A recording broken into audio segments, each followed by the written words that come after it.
ओम श्री गौर्या सकलार्थदं निजपदां भोजेन मुक्तिप्रदं प्रौढं विघ्नवनं हरन्तमनघं श्रीधुण्डितुण्डासिना वन्दे चर्मकपालिकोपकरणैर्वैराग्यसौख्यात् परम् नास्तीति प्रदिशन्तमन्तविधुरम् श्रीकाशिकेशं शिवम् शङ्करं शङ्कराचार्यं केशवं बादरायणं सूत्रभाष्यकृतौ वन्दे भगवन्तौ पुनः पुनः ईश्वरुरात्मेति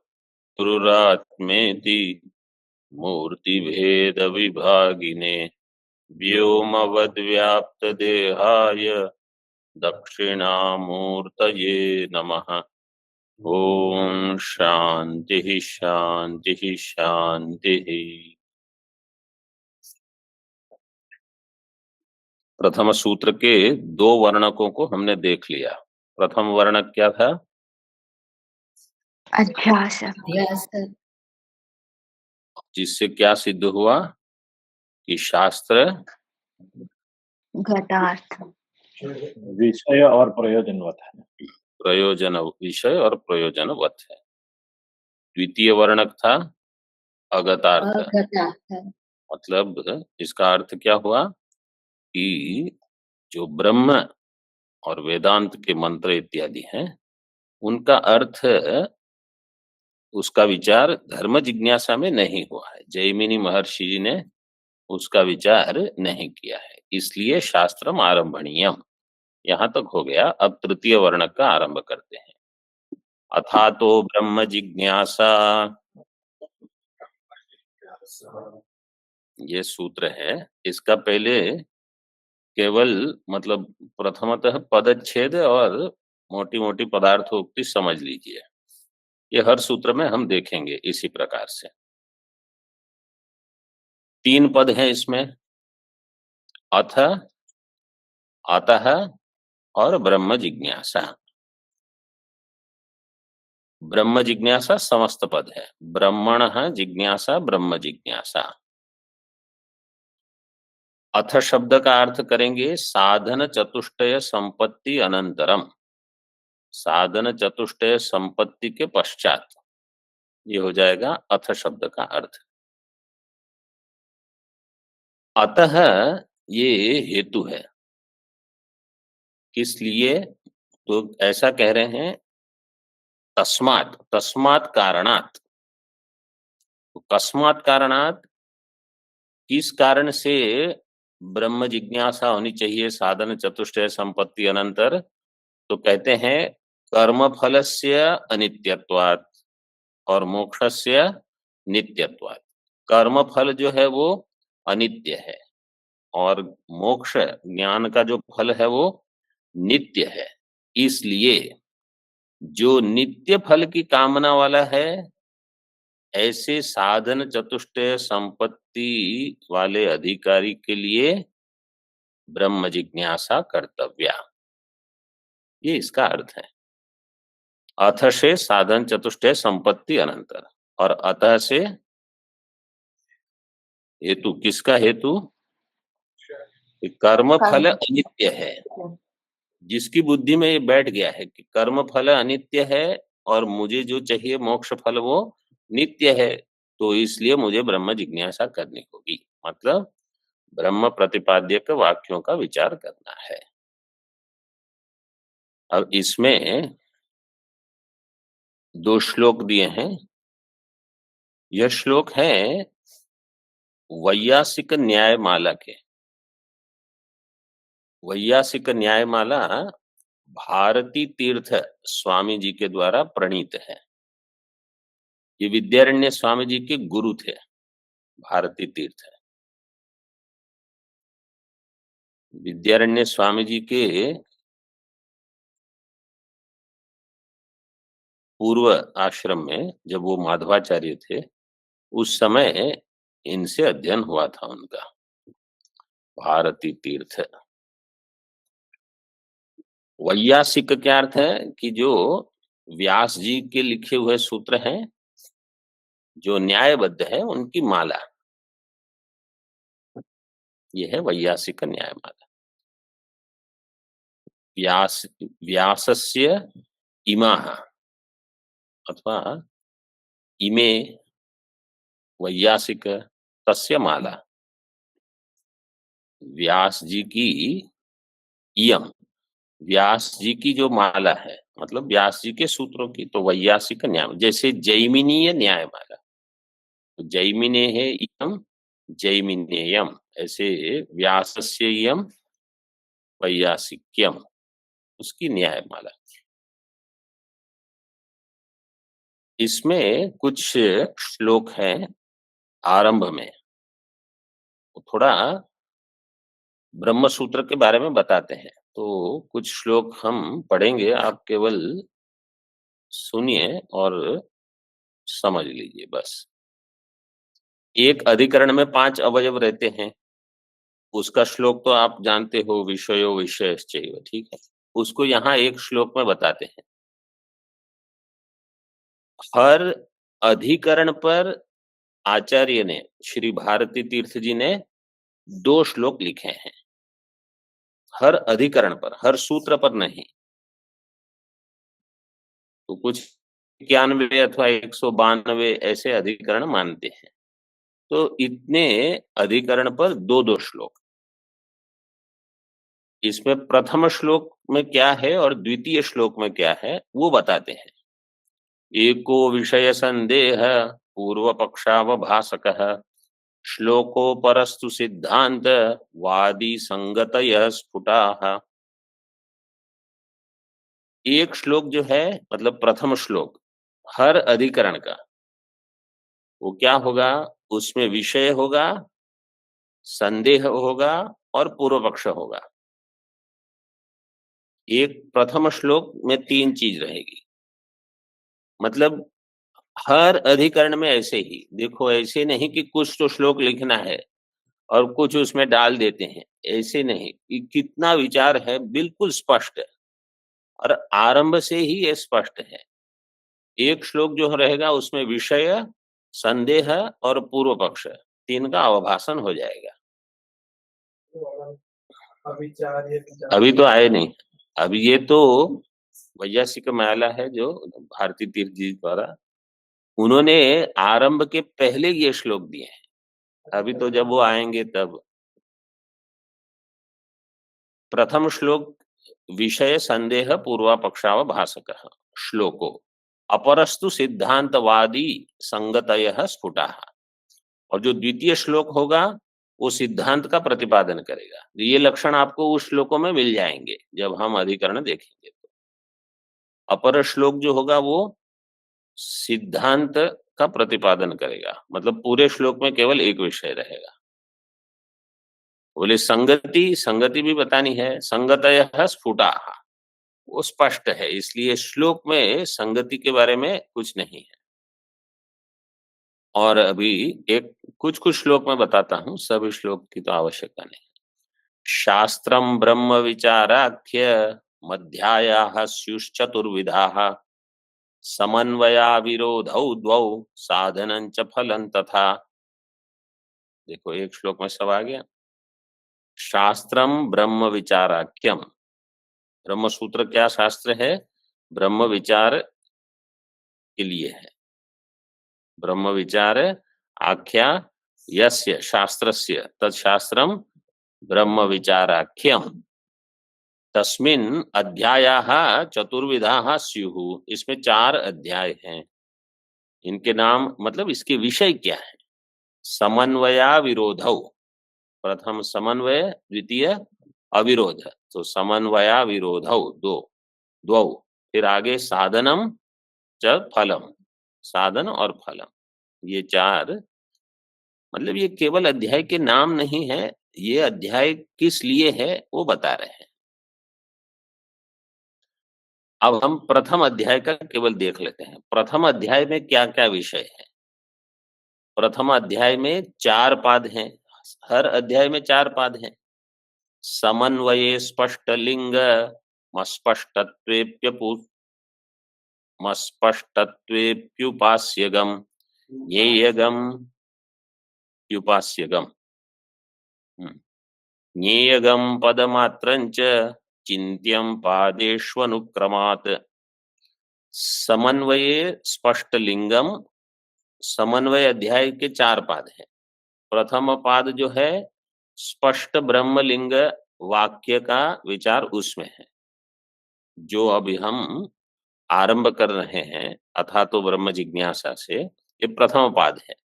प्रथम पाद में स्पष्ट ब्रह्मलिंग वाक्यों का विचार होगा।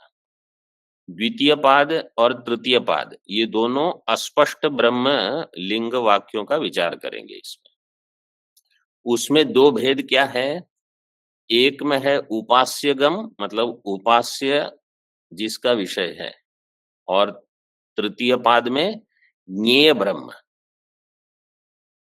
तो अस्पष्ट उपास्य ब्रह्म लिंगक वाक्या नाम विचार है, और अस्पष्ट ज्ञेय ब्रह्म वाक्य लिंग का विचार है। ऐसे दो द्वितीय पाद तृतीय पाद प्रथम अध्याय के। और चतुर्थ पाद में क्या है? पद मात्रंच चिंत्य, केवल किसी पद का ही विचार होगा कि उपनिषद में ये जो पद आया है इसका अर्थ क्या है, उपनिषद में ये पद क्या है, इसका अर्थ कैसे होगा। ऐसे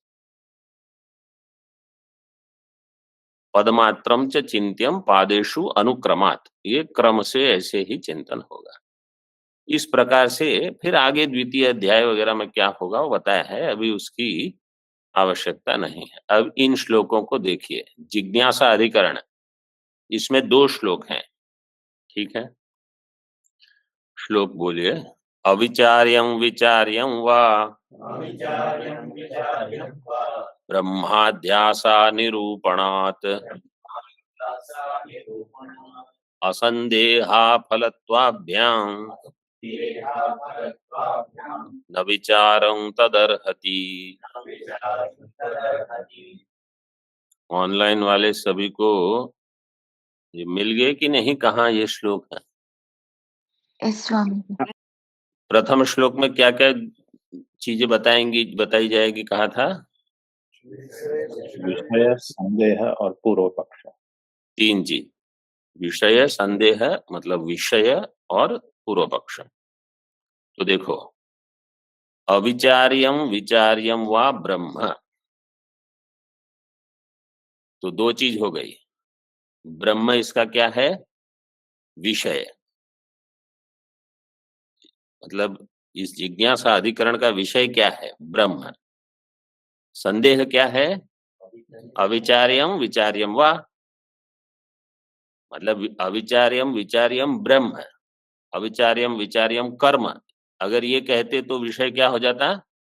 कर्म, कर्म विषय धर्म का विचार होता। तो लेकिन यहाँ ब्रह्म दिया है, अविचार्यम विचार्यम वा ब्रह्म। तो पूर्व पक्ष क्या कहेगा? विचार्यम की अविचार्यम? पूर्व पक्ष कहेगा विचार करने की कोई आवश्यकता नहीं है, चलो वो और कुछ करेंगे, कर्म करेंगे कुछ ऐसे। तो अब वो पूर्व पक्ष के हेतु बताते हैं। अध्यासा निरूपणात्, अध्यास का निरूपण नहीं है, मतलब अध्यास संभव नहीं है, इसलिए अध्यास का आप निरूपण नहीं कर सकते। क्यों नहीं कर सकते? क्योंकि आत्मा अनात्मा का जो अध्यास आप बता रहे हो ये दोनों अत्यंत विविक्त है, तम प्रकाशवत भिन्न है ये, इसलिए अध्यास का निरूपण नहीं हो सकता। अध्यासा निरूपणात्। किसी भी शास्त्र में जब विचार करने का आरंभ करते हैं तो वहाँ 2 चीज़ें आवश्यक है। किसी भी विषय पर अगर विचार करना है तो एक संदेह होना चाहिए वहाँ। जहाँ संदेह नहीं है तो कोई पूछेगा कि अभी दिन है कि रात्रि है, तो इसमें विचार क्या करना, वो तो स्पष्ट ही है। तो संदेह अगर नहीं है तो विचार के योग्य वो विषय नहीं रहा। और विचार के लिए कुछ प्रयोजन चाहिए। निष्प्रयोजन वस्तु का विचार नहीं करते। ये प्रसिद्ध पंक्ति है भामतीकार की, यद संदिग्धम अप्रयोजनंच न तत्प्रेक्षावत् प्रतिपित्सा गोचरः यथा समनस्केन्द्रिय सन्निकृष्टः स्फीतालोक मध्यवर्ती घटः करटदंता वा। जो असंदिग्ध है अथवा अप्रयोजन है, जिसमें संदेह नहीं है और प्रयोजन नहीं है, यद असंदिग्धम अप्रयोजनम च न तत्प्रेक्षावत् प्रतिपित्सा गोचरः, उसकी प्रतिपित्सा, प्रतिपित्सा प्रतिपित्सा का अन्वय कैसे होगा? प्रतिपादितुम इच्छा। प्रतिपादितुम क्यों, णिच करने की क्या आवश्यकता है? प्रतिपत्तुम इच्छा, पद धातु से प्रतिपत्तुम इच्छा, जिसकी प्रतिपत्ति की इच्छा है आपको, प्रतिपित्सा, उसका जो विषय होगा उसमें संदेह होना चाहिए और प्रयोजन होना चाहिए। जो असंदिग्ध है और अप्रयोजन है वो प्रतिपित्सा गोचर नहीं होगा। किसके लिए? प्रेक्षावत। प्रेक्षावत का अर्थ क्या है? जो बुद्धि पूर्वकारी, जो शब्द आया था अध्यास भाष्य में, जो बुद्धि से विचार करते हैं, विचार वाले पुरुष जिनकी बुद्धि क्षमता है वो ऐसे विषय का विचार नहीं करेंगे। दृष्टांत क्या है? यथा समनस केंद्रीय सन्निकृष्ट स्फीतालोक मध्यवर्ती घटः, बिल्कुल स्पष्ट प्रकाश हो और इंद्रिय से सन्निकर्ष जिस जहां हो और मन यहां वहां नहीं घूम रहा हो। समनस्क इंद्रिय पुरुष, उसकी सन्निकृष्ट, उसकी सन्निधि में एक घट, वो कहाँ है? वो घट स्फीतालोक मध्यवर्ती, बिल्कुल प्रकाश, ना कोई पेड़ पौधा बीच में व्यवधान, बिल्कुल सामने घट है। अभी इसमें क्या विचार करना है? ये तो स्पष्ट ही है। तो जहां संदेह नहीं, जैसे इस प्रकार का घट समनस केंद्रीय सन्निकृष्ट है स्फीतालोक मध्यवर्ती घटा, वहां कोई आवश्यकता नहीं विचार की, क्योंकि संदेह नहीं है।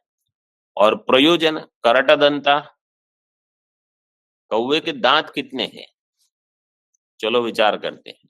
तो विचार क्यों नहीं आवश्यक है? उसका कोई प्रयोजन नहीं, आपको पता चल भी जाए तो क्या है? बोलते पूर्व पक्ष क्या कहता है, ये जो ब्रह्म है वो तो स्पष्ट ही है, उसमें कोई संदेह नहीं है। और ब्रह्म को पूर्व मीमांसक क्या कहेंगे? इसका जानने का फल क्या है? अफल है ये। असंदेह अफलत्वाभ्याम न विचारम तदर्हति। ब्रह्म जानने पर कोई मुक्ति नहीं होगी। ब्रह्म मैं हूं ये तो सभी लोग जानते हैं, कहाँ मुक्ति तो होती नहीं। इसलिए शास्त्र न आरंभणीयम न विचारम तदर्हति, ये हो गया पूर्व पक्ष। अब द्वितीय श्लोक में अध्यासो हम बुद्धि सिद्धो संगम ब्रह्म श्रुतिरितम संदेहान मुक्ति भावाच्च विचार्यं ब्रह्म वेदतः।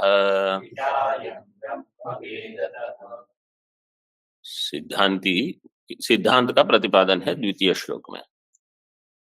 अयम अध्यासो अहम बुद्धि सिद्ध, ये जो अध्यास है वो अहम बुद्धि सिद्ध है।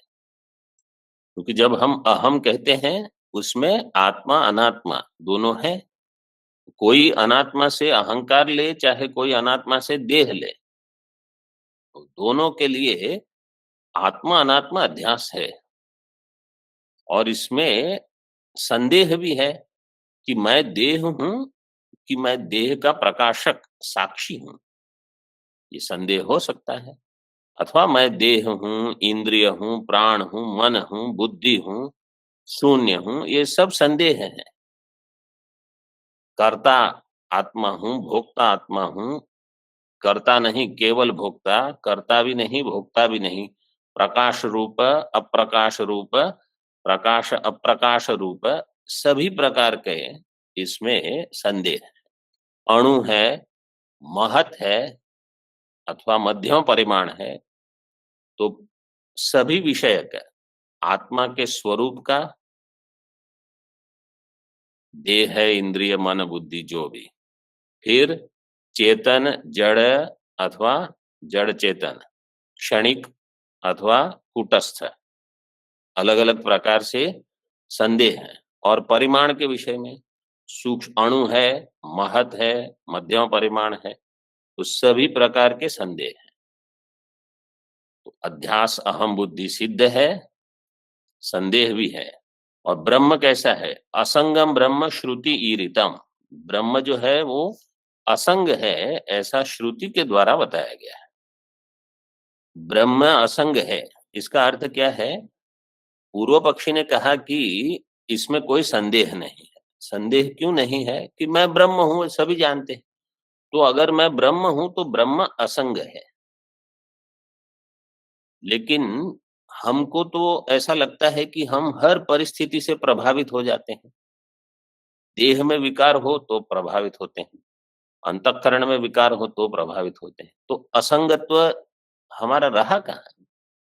ये संदेह हो सकता है, इसलिए संदेह भी है। और मुक्ति भावाच्य, पूर्व पक्षी ने कहा कि इसका कोई फल नहीं है, अफलत्वाभ्याम, तो यहाँ मुक्ति है, मुक्ति इसका प्रयोजन है। और ये साक्षात ज्ञानियों का अनुभव है। जैसे ऋषिर्वामदेव प्रतिपेदे अहम मनुरभवम सूर्यश्च इति बृहदारण्यक में आता है। वामदेव ऋषि को एक ज्ञान हुआ कि मैं हूं मनु, मैं ही सूर्य हूं, मतलब मैं ही सब कुछ हूं।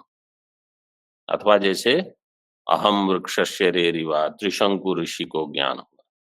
तो इसी प्रकार मुक्ति फल है, और इसमें कोई निष्प्रयोजनता नहीं होने से ब्रह्म विचार्यम। तो प्रश्न था विचार्यम अविचार्यम, तो उत्तर दे दिया विचार्यम। लेकिन कैसे विचार करना? वेदतः, वेद को लेकर विचार करना है। अपने आप ही ऐसे कहीं कमरे में बैठकर विचार कर रहा हूं मैं, वो भ्रांत हो जाओगे। इस प्रकार 2 श्लोक में इसका अर्थ हो चुका। तो अब हर अधिकरण में ऐसे 2 श्लोक रहेंगे। अब आगे देखिए टीका में। एवं वर्णकद्वयेन वेदांत विचारस्य कर्तव्यतायां विषय प्रयोजनवत्वम अगतार्थत्वं चेति हेतुद्वयं सूत्रस्य आर्थिकार्थं व्याख्याय अक्षर व्याख्यामारभमाणः। यहां तक देखिए। एवं वर्णक द्वयेन, 2 वर्णक हो चुके, 2 वर्णक के द्वारा क्या हुआ? वेदांत विचारस्य कर्तव्यतायाम। अच्छा, और एक अधिकरण जो होते हैं, सारे अधिकरणों में एक विषय वाक्य होगा, मतलब एक कोई मंत्र विशेष होगा जिस मंत्र को लेकर विचार हुआ है। और जहां पद का विचार होगा तो पद को लेकर विचार होगा। तो कोई एक मंत्र रहेगा जो सूत्रकार की बुद्धि में बिल्कुल स्पष्ट है कि इस अधिकरण में इस मंत्र का विचार होगा। उस मंत्र को कहा जाएगा विषय वाक्य, जो मुख्य रहेगा। उस फिर अन्य अन्य कुछ मंत्र अथवा स्मृति हो सकते हैं, मुख्य ये रहेगा विषय वाक्य। तो प्रथम अधिकरण का विषय वाक्य क्या होगा? प्रथम अधिकरण का विषय वाक्य होगा समस्त वेदांत, सारे वेदांत, कोई एक मंत्र को लेकर नहीं है, समस्त वेदांत। वर्णक द्वयेन वेदांत विचारस्य कर्तव्यतायाम, तो 2 वर्णकों के द्वारा वेदांत विचार में क्या आ जाएगी? कर्तव्यता। कर्तव्यता वेदांत विचार में आएगी कर्तव्यता। वेदांत विचारस्य कर्तव्यता, तो वेदांत विचार में आ गई कर्तव्यता। वेदांत विचार जो है वो कर्तव्य है ऐसे। क्यों? विषय प्रयोजन वत्वम अगतार्थत्वं च, क्योंकि वेदांत में विषय प्रयोजन भी है और अगतार्थत्व है। वेदांत के वाक्यों का पूर्व में विचार नहीं हुआ है पूर्व मीमांसा के द्वारा। इति, तो ये दो वर्णक बिल्कुल स्पष्ट क्या बता रहे हैं वो हो चुका। इति हेतु द्वयम सूत्रस्य, ये जो दो हेतु है इस प्रकार सूत्रस्य आर्थिकार्थम व्याख्या है। आर्थिकार्थम अथवा अर्थिकार्थम दोनों प्रकार से पदच्छेद किया है आचार्यों ने। तो अर्थतः सूत्र क्या कहना चाहता है वो तो बता दिया कि सूत्र क्या कहेगा, वेदांत विचार कर्तव्य। वेदांत का विचार करना है। क्यों? क्योंकि वहां विषय प्रयोजन है और अगतार्थत्व भी है, इसलिए वेदांत विचार करना है। ये आर्थिक अर्थ की व्याख्या हो गई। अक्षर व्याख्याम आरभमाण है। अब अक्षर की व्याख्या, हर एक अक्षर मतलब हर एक पद, सूत्र में जितने पद हैं सभी पद की व्याख्या का आरंभ करने जा रहे हैं। कौन आरंभ करने जा रहा है? भाष्यकार। अक्षर व्याख्याम आरभमाण पुनरपि अधिकारी भावाभावाभ्याम शास्त्रारंभ संदेहे सति अथ शब्दस्य आनंतर्यार्थकत्व उक्त्या अधिकारिणम साधयति। अब प्रश्न ये है कि अधिकारी है कि नहीं है। अधिकारी भावाभावाभ्याम, अधिकारी का भाव अथवा अधिकारी का अभाव, इसका संदेह हो गया कि कोई अधिकारी ही नहीं है, तो इसलिए शास्त्रम न आरंभणीयम। कोई अधिकारी नहीं है तो क्या विचार करके करेंगे। शास्त्रारंभ संदेह सती। अब अथ शब्द का अर्थ आरंभ करते हैं। अथ शब्दस्य आनंतर्यार्थकत्व उक्त्या। अथ शब्द किस लिए है? आनंतर्यार्थत्व, इस उक्ति के द्वारा उक्त्या अधिकारिणम साधयति। तो ये जो अब आरंभ इस सूत्र का है, ये सूत्र का ये जो तृतीय वर्णक है, तृतीय वर्णक अधिकारी वर्णक है, तो अधिकारी का यहाँ निरूपण होगा। अधिकारिण्यम साधयति। भाष्य में अत्र अथ शब्द आनंतर्यार्थ तत्र है। हाँ, तत्र है, कहीं पाठ में तत्र है, आपके पाठ तत्र। तत्र अथ शब्द, तत्र का अर्थ क्या होगा? सूत्रे। वैसे वहां यहाँ टीका में ऐसे ही दिया है आगे सूत्रे, तो उसको तत्र कर दीजिए। अथ शब्द है आनंतर्यार्थ। अथ शब्द किस लिए है? आनंतर्यार्थ परिगृह्यते नाधिकारार्थ। अथ शब्द अधिकार के लिए नहीं है, आनंतर्य के लिए है। टीका में देखिए, सूत्रे इत्यर्थः। सूत्रे किसका अर्थ होगा? तत्र का। तत्र का अर्थ है सूत्रे। सूत्र में अथ शब्द जो है वो आनंतर्यार्थ के लिए। मंगलानंतरारंभ प्रश्न कार्त्स्नेषु अथो अथ इति। मंगल अनंतर अथवा आनंतर आरंभ प्रश्न कार्त्स्नेय, ये 5 दिए हैं। और कौन से? हाँ, प्रतिज्ञा, हाँ, अधिकार प्रतिज्ञा समुच्चय, ये लघु में वहां अव्यय प्रकरण में टिप्पणी में दिया है, पहले ही है दाहिने पृष्ठ पर। पहले मतलब आप अव्यय में 1 आध 2 पृष्ठ के बाद आएगा। तो मंगल आनंतर्य आरंभ प्रश्न कार्य अधिकार प्रतिज्ञा समुच्चय, इन अर्थ में अथ शब्द का प्रयोग होता है।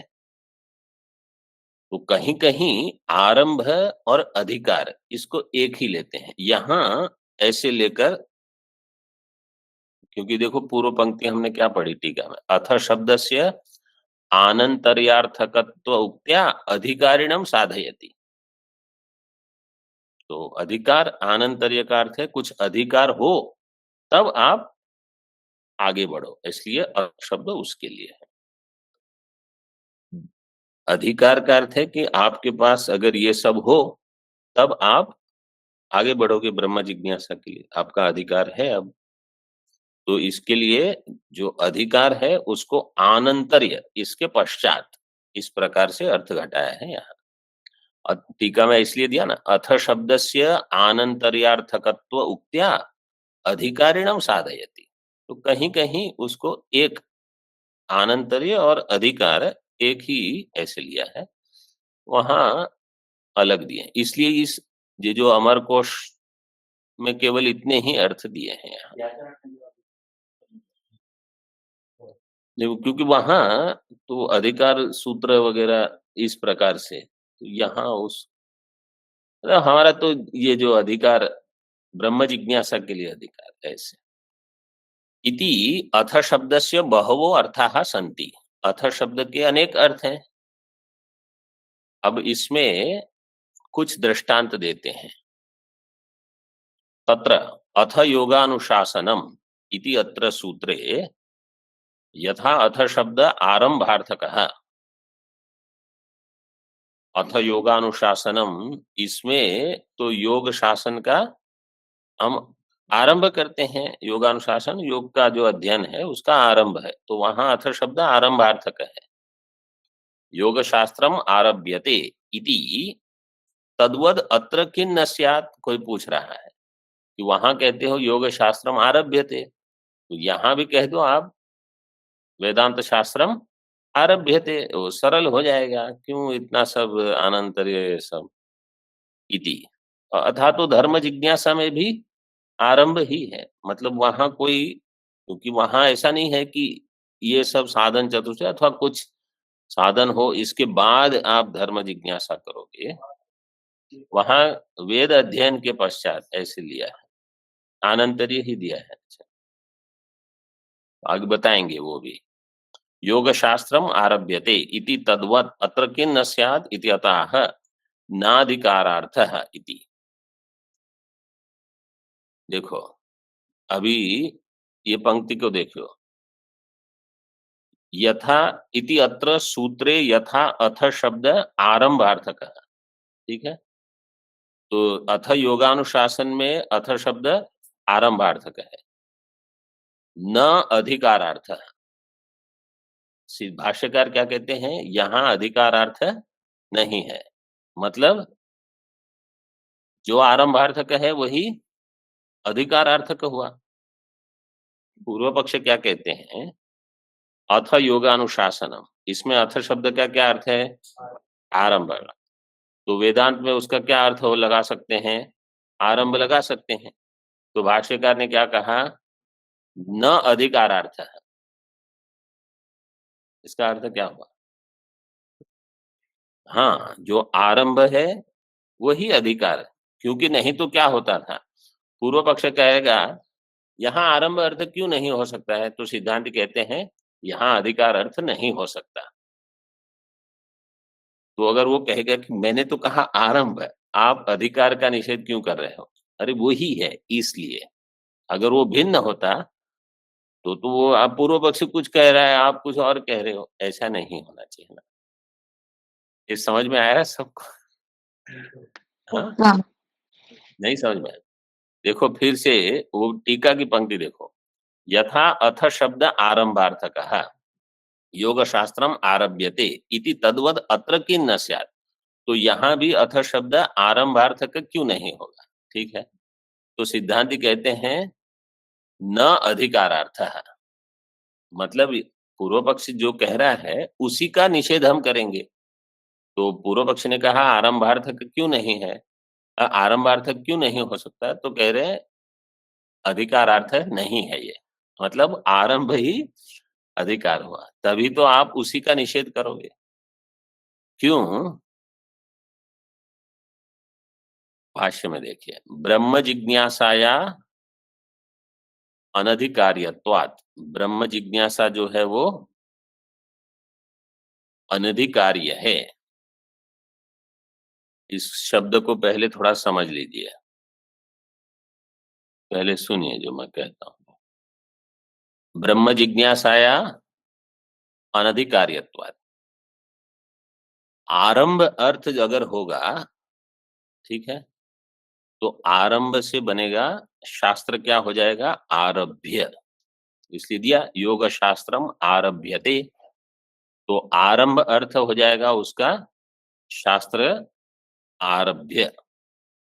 तो अगर अधिकार अर्थ है, समझो, तो उसका शास्त्र में क्या हो जाएगा? अधिकार्य। आरंभ का अर्थ क्या हो जाएगा? आरभ्य। शास्त्र का अगर आप आरंभ करोगे तो शास्त्र क्या हो जाएगा? आरभ्य।